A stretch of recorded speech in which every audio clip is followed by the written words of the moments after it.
Hai gengs, di balik objek-objek sehari-hari yang kita jumpai, terdapat proses pembuatan yang seringkali jarang diketahui oleh orang banyak. Beberapa bahkan terbuat dari benda-benda yang tidak kita duga. Penasaran seperti apa? Yuk simak! Proses pembuatan uang. Tahu nggak sih gengs, kalau uang kertas yang kamu pakai belanja sehari-hari ternyata terbuat dari kapas. Yap, kapas-kapas ini nantinya akan diproses hingga menjadi bubur yang kemudian diubah menjadi gulungan kertas.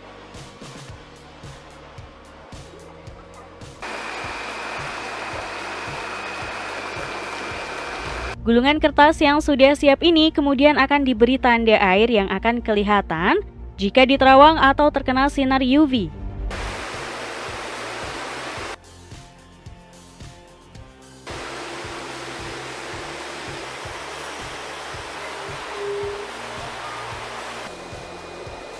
Dalam proses ini, para pekerja akan melakukan pengecekan kualitas.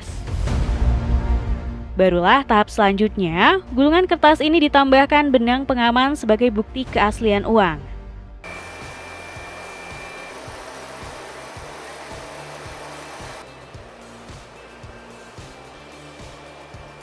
Gulungan kertas yang sudah berisi tanda air dengan benang pengaman, kemudian masuk ke tahap pemotongan. Nah, di tahap ini gulungan kertas akan dipotong menjadi lembaran cukup besar. Barulah tumpukan lembaran kertas ini akan disusun dan disortir dalam mesin khusus.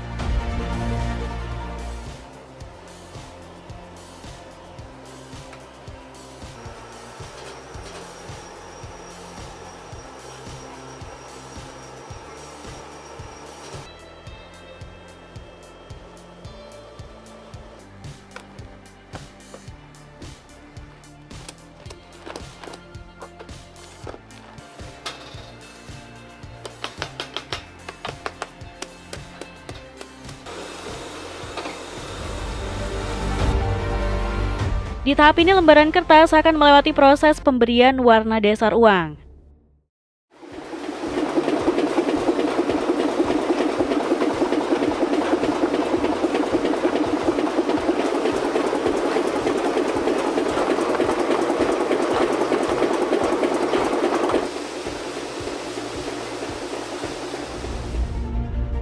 Nah, tahap selanjutnya, uang setengah jadi ini masih harus melewati proses penyortiran untuk selanjutnya masuk ke tahap cetak nominal dan hologram.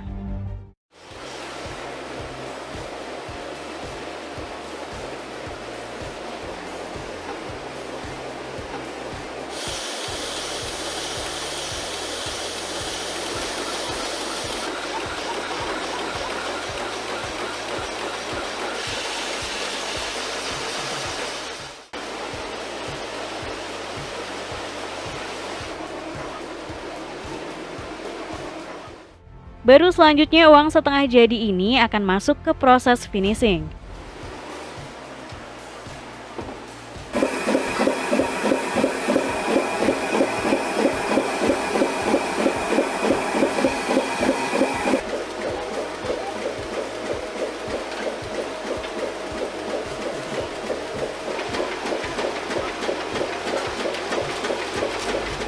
Gak cuma sampai situ nih gengs, uang yang hampir jadi ini masih harus diberikan nomor seri dengan mesin khusus.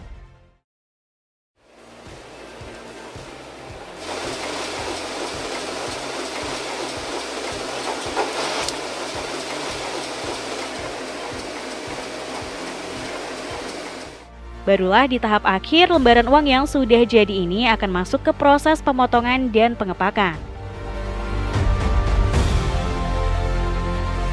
Dan uang pun siap untuk disetorkan ke bank sentral.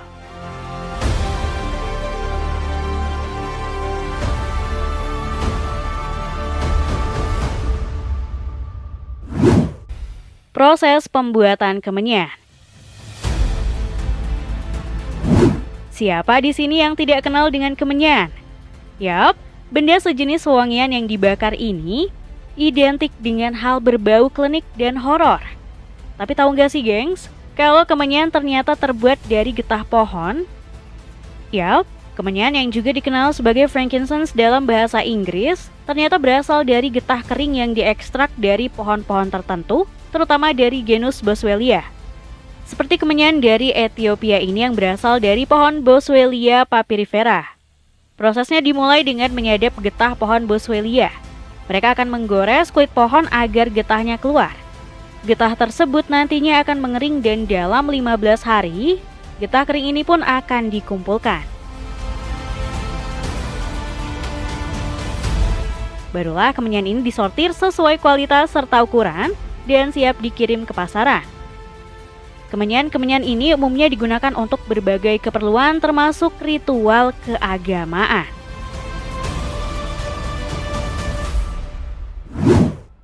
Proses obat nyamuk bakar. Kamu pastinya pernah pakai obat nyamuk bakar nih, gengs. Tapi tahu nggak, kalau obat nyamuk bakar yang mampu mengusir nyamuk ini justru terbuat dari bahan-bahan yang alami. Yap, obat nyamuk bakar ternyata dibuat dari campuran 4 bahan alami, yakni serbuk kayu putih, serbuk sereh, serbuk kunyit, serta serbuk tempurung kelapa. Bahan-bahan tersebut selanjutnya akan dicampur menjadi satu dengan mesin. Barulah ditambahkan minyak pewangi serta pewarna.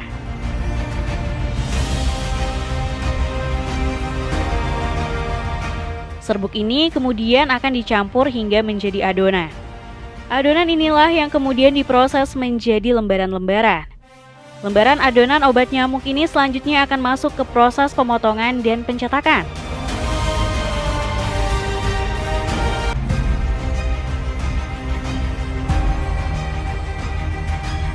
Setelah obat nyamuk bakar ini tercetak, pekerja akan menyortir dan menaruhnya dalam mesin hingga mengering.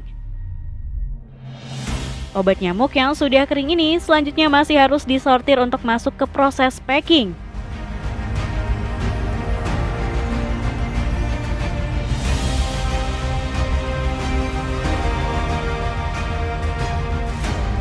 Uniknya nih gengs, sebelum obat nyamuk bakar dijual di pasaran, mereka akan melakukan tes terlebih dahulu. Obat nyamuk ini dites dengan cara dibakar di dalam kotak kaca khusus, di mana setelah beberapa saat, toples berisi nyamuk akan dilepaskan di dalamnya. Dan hasilnya bisa terlihat, nyamuk-nyamuk ini pun tumbang berjatuhan.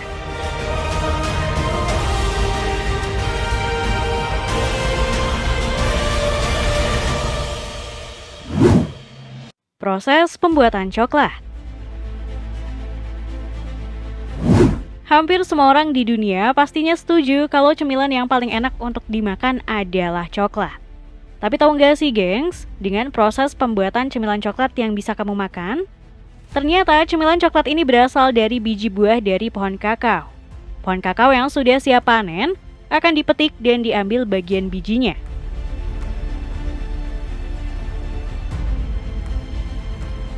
Setelah itu biji kakao akan difermentasi lalu dikeringkan untuk mengurangi kadar air di dalam bijinya. Langkah selanjutnya biji kakao akan dipanggang untuk dikembangkan rasa dan aroma coklat yang lebih mendalam. Suhu dan durasi pemanggangan bervariasi tergantung pada jenis coklat yang ingin dihasilkan.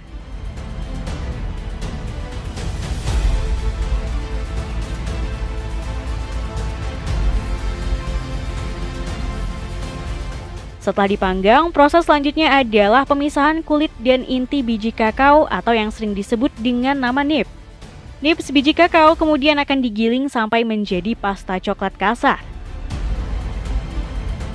Dalam proses ini akan menghasilkan cairan kental yang mengandung lemak alami dari biji kakao. Nah, masuk ke tahap selanjutnya adalah penghalusan dan pencampuran.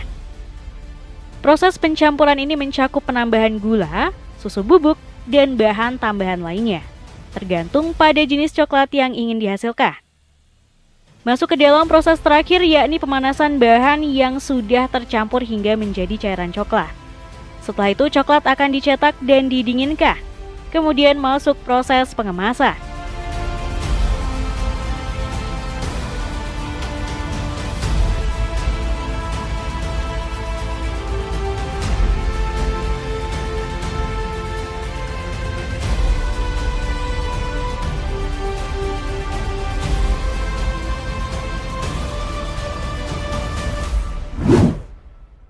Proses pembuatan semen.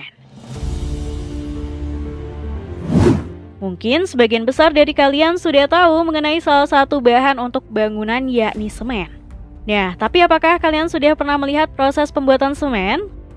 Proses pembuatan semen diawali dengan penggalian bahan baku utama untuk pembuatan semen, yaitu batu kapur dan tanah liat. Bahan-bahan tersebut biasanya dicari dan diekstraksi dari tambang. Bahan-bahan yang diambil dari tambang selanjutnya dihancurkan menjadi ukuran yang lebih kecil menggunakan alat seperti crusher. Tujuan dari tahap ini adalah untuk menghasilkan butiran yang lebih halus agar proses selanjutnya menjadi efisien. Setelah dihancurkan, bahan baku disimpan dalam tempat penyimpanan sementara sebelum digunakan dalam proses selanjutnya. Bahan baku dari penyimpanan tersebut kemudian dicampur dalam proporsi yang tepat. Pencampuran ini biasanya terdiri dari batu kapur, tanah liat, pasir silika, dan biji besi. Campuran ini kemudian digiling hingga menjadi bubuk halus, hingga menghasilkan raw meal atau bahan baku mentah. Raw meal ini kemudian akan dipanaskan untuk menghilangkan kelembapan yang ada dalam bahan baku, serta mengurangi kadar airnya. Setelah itu, bahan tersebut kemudian akan dimasukkan ke dalam tanur putar yang bersuhu sangat tinggi untuk mengubahnya menjadi klinker. Klinker sendiri adalah butiran kecil yang terbentuk dari bahan baku setelah mengalami reaksi kimia yang kompleks. Setelah itu masuk ke proses terakhir, di mana klinker yang dihasilkan dari tanur putar kemudian digiling bersama dengan bahan tambahan seperti gypsum. Tujuan dari penggilingan ini adalah untuk menghasilkan semen halus yang siap untuk digunakan.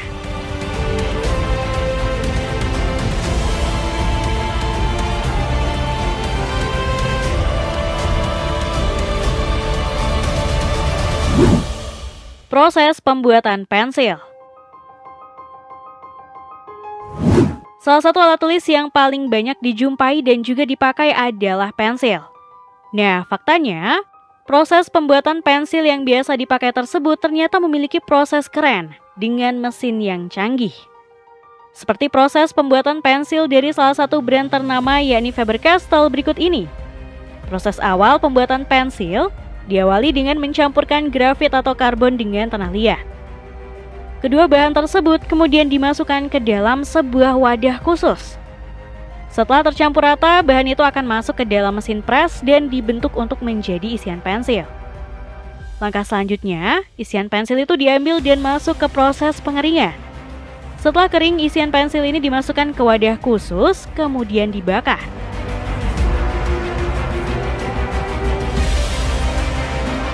Masuk ke tahap selanjutnya adalah menyiapkan gagang kayu.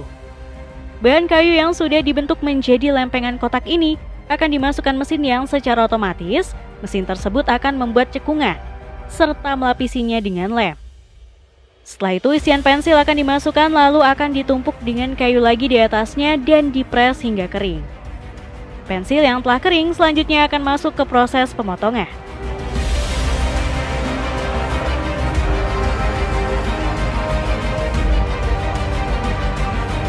Nah, pensil-pensil yang telah jadi ini kemudian akan masuk ke proses pengecatan dan pemberian stempel logo dan keterangan. Proses terakhir, pensil-pensil ini akan diuji kualitasnya dan jika lulus akan di-packing dan siap dijual.